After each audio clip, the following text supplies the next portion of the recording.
Medyo maselan po ang susunod naming ibabalita sa inyo. Ito po ay naganap sa lungsod ng Taguig. Isang batang 9 na taong gulang ang nalunod sa hukay na may tubig sa isang construction site. Itinulak ko man ang biktima ng dalawang hinihinalang batang hamog. Nakatutok si Cara David.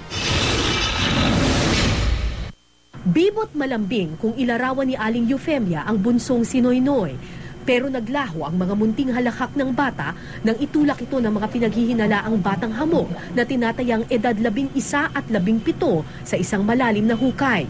Kwento ng kaibigan ni Noynoy na si Boyet, di niya tunay na pangalan, Sabado ng hapon nang maglaro sila sa isang open area sa Bonifacio Global City sa Taguig. Habang naglalaro, may bigla raw lumapit sa kanila na dalawang batang hamog. Pumunta po sa amin yung dalawang hamog. Sabi po sa amin na bata pa niya kong pera. Nahuli po yung isang kasama ko, tinalian po sa kamay pati sa paa. Dagdag ni Boyet, pagkatapos igapos ang kanyang kalaro, itinapon raw ito sa hukay ng isang construction site. May tubig daw ang hukay nung mga panahong iyon kaya nalunod si Noynoy. Nilaglag na lang po yung kasama ko, tas ako po nakurot ko po yung isa.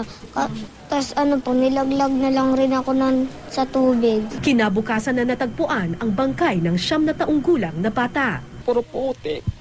Puro putik yan sa mami. Tapos doon ko na na siya pala, talagang siya na kasi sa brief na kasakadamit, kilala ko, ma'am. Doon ko sabi ko, sino kaya nangyari sa anak ko? Hindi ko man pinabayaan, hinahanap ko naman siyang magdamag, hindi ko nakita. Kahapon isang batang hamog ang nahuli ng mga pulis. Positibo siyang kinilala ng batang saksi na si Boyet pero mariing itinanggi ng bata ang paratang. Dahil menor de edad ang bata, ayon sa DSWD, hindi raw ito pwedeng kasuhan o ikulong. Yung Sabado po nangyari, andito po ako.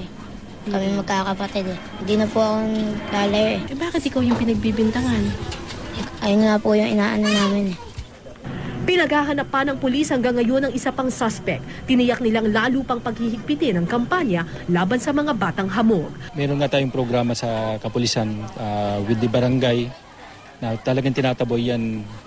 So, ino-operate namin yan. Pag may nahuli, tinaturnover namin sa barangay, pinapatawag yung magulang kasi mga minor de edad nga yung mga nandyan. Cara David, Nakatutok, 24 Oras.